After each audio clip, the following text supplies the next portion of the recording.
Ma'am, சீமான் அவர்கள் வந்து அந்த இனப்படுகொலை 18ஆம் தேதிக்கு நினைவஞ்சல் தெரிவிக்கும் விதமா ஒரு கூட்டம் வந்து மே 18 வந்து கூட்டம் வந்து போட்டிருந்தாரு. சோ அதுல வந்து அவரு அதுக்கு அஞ்சலி செலுத்துறதை தவிர்த்து விஜய் அவர்களை மறைமுகமா நிறைய விஷயங்கள்ல வந்து சாடி இருக்கிறாரு. யாருமே வந்து கருத்தை பார்க்க மாட்டேங்கிறாங்க, கவர்ச்சியை பார்த்துதான் தலைவனை தேர்ந்தெடுக்கிறாங்க அப்படின்ற மாதிரி எல்லாம் பேசியிருந்தாரு. இது வந்து எதுக்கு ஒரு கூட்டம் போட்டாரு, ஆனா எதை பேசிட்டு இருக்காரு அப்படின்ற மாதிரி நிறைய பேர் விமர்சனம் பண்றாங்களே, இது எப்படி பாக்குறீங்க நீங்க?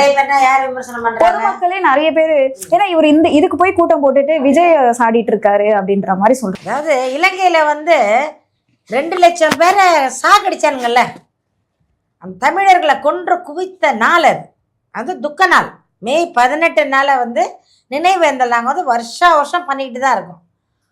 அப்போ பண்ணிவிட்டு அதுக்கப்புறம் அரசியல் பேசுவார் தான், அண்ணன் எப்பவுமே பேசுவார் அரசியல். இதில் என்ன வந்து உங்களுக்கு அதிகமாக பேசிட்டாருன்றீங்க?